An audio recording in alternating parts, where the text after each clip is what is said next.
Hi, in this video we're going to continue looking at Booleans, and in particular we're going to look at object truth values. Objects have an associated truth value in Python, and in fact all objects have an associated truth value. We saw this in the last video with integers. We saw that, for example, bool of 0 would return false, but bool of 1 would return true, and bool of any integer other than 0 would return true. And we call that truthiness of integers. Now, to be fair, bool is a subclass of int, so we might think that, well, this really is just a special case. It only applies to integers because bool is a subclass of int, so there's a direct relationship between the two. But this actually applies to any object in Python. It works the same way for any object. And now the rules are pretty straightforward to determining whether an object is going to evaluate as truthy or falsy. The default is that objects evaluate to true. They just evaluate to true by default, except in a few cases, which are, well, the none object, the none singleton object, always evaluates to false. The false singleton object also always evaluates to false, which is probably a good thing. 0 in any numeric type, be it int, float, complex, decimal, it doesn't matter. If it's 0, it will evaluate to false. If it's non-zero, it will evaluate to true. But here we're talking about the exceptions. So if it's 0, it will be false. Empty sequences, so things like lists or tuples or strings, if they are empty, if they have no elements, they will be falsy. Same thing with mapping types, things like dictionaries or sets or frozen sets. If they have no elements, then they will also evaluate to false. And then custom classes. When we write our own custom classes, we can also provide a way to determine how to make the truthiness of that class, of that object. And that's done by implementing either the dunderbool method or the dunderlen method. We'll take a look at that in a minute. And if those return false or 0, then the object will be falsy.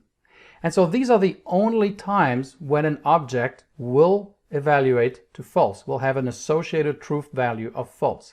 Otherwise, it's going to be true. So let's take a look under the hood a little closer at how this is achieved. So classes define their truth values by defining a special instance method, the bool method. Now, if the bool method isn't found, it can also look at the underscore, the double underscore, dunder len method. So when we call bool of x, where x is an instance of some class, then what's actually happening is that Python is executing x dot dunderbool dunder. So it's trying to execute that method. If that method exists, it will return whatever that method returns. So that's why we said earlier that in general, the way to get our custom object to be falsy is for the bool method to return false. That's exactly how we would do it. Now, if it doesn't find the x underscore underscore bool, so it will execute the len method instead, if bool is not defined. So the first choice, it will try to execute dunderbool. If it doesn't find it, it will try to execute dunderlen on the object. And if that still fails, then it's just going to return true. So the default is true, right? So the default truthiness of every object in Python is true unless there is a bool or len method that returns false or 0, in which case it will be false. Now, of course, if bool returns true or len returns something other than 0, then the associated value would be true. So let's take a look at how this might be implemented in the integer class. So the integer class will define a method called dunderbool, and it's an instance method. As you can see, we have this parameter self. And this is all it does. It just returns self not equal to 0. That's the implementation of the dunderbool method for ints. So when we call bool of 100, then Python executes 100 dot dunderbool. It looks at the instance method bool and calls it for this particular instance, which was 100. So it's going to return the result of 100 not equal to 0. It evaluates that. And of course, 100 is not equal to 0, so it will return true. So bool of 100 is true. 100 is truthy. On the other hand, if we call bool of 0, well, Python again executes the bool, done the method bool, for this object 0, for this instance. So it's going to look at the result of 0 not equal to 0, which of course is going to be false. 0 is equal to 0. So this would return false. And so we would get that bool of 0 would be exactly false, right? 0 is falsy. Again, we saw that in the previous slide as one of the exceptions to when objects are falsy.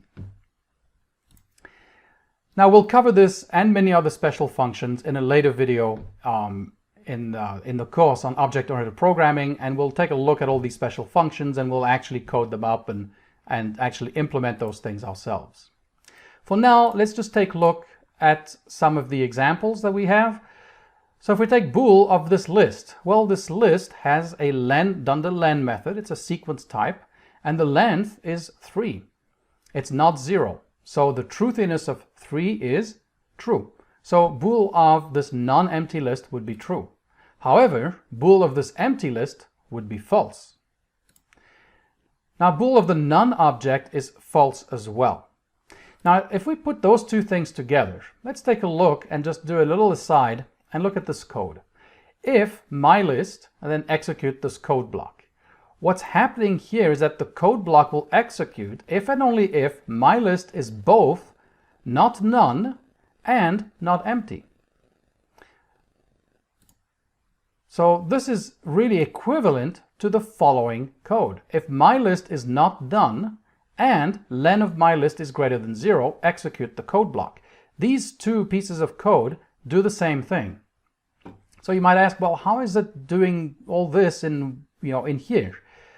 Well, we're putting this object inside this if statement. So this expression here, Python knows, needs to be a Boolean result. So it's going to look at the truthiness of my list. It's going to look at the associated truth value of my list. If the associated value is true, it will then execute the code block. If it's false, it won't. So how does it evaluate the truth value of my list? Well, if my list is none, it's going to be false. So this code block will not execute if my list is none. On the other hand, suppose my list is not none, right? That it is a list. It is a real list that's been instantiated or been created. Suppose that the length of the list is 0. In other words, it has no elements. Then bool of that is going to return false. So my list will again be falsy, and therefore this code block will not execute.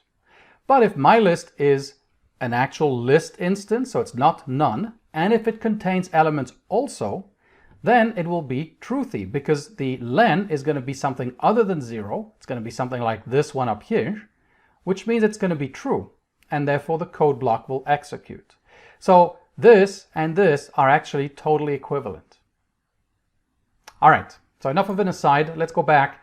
Let's continue. So if we look at a string ABC, again, that's a sequence type. It has a non-zero character count. It has a length that's greater than 0. That's truthy as well. An empty string, on the other hand, well, 0 elements in the string, 0 elements in the sequence. That's going to be false. Boolean of zeros we've seen before is false. Why? Well, 0 is, the number is 0. That's always going to be false. And it doesn't matter if it's a complex number. If it's 0, that will be false as well.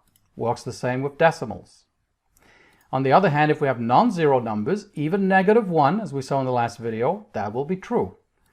Same thing with a non-zero complex number, that will be true. And same thing with a non-zero decimal number, that will be true as well. So let's jump into some code and just take a look at this in action, and I'll see you in a bit.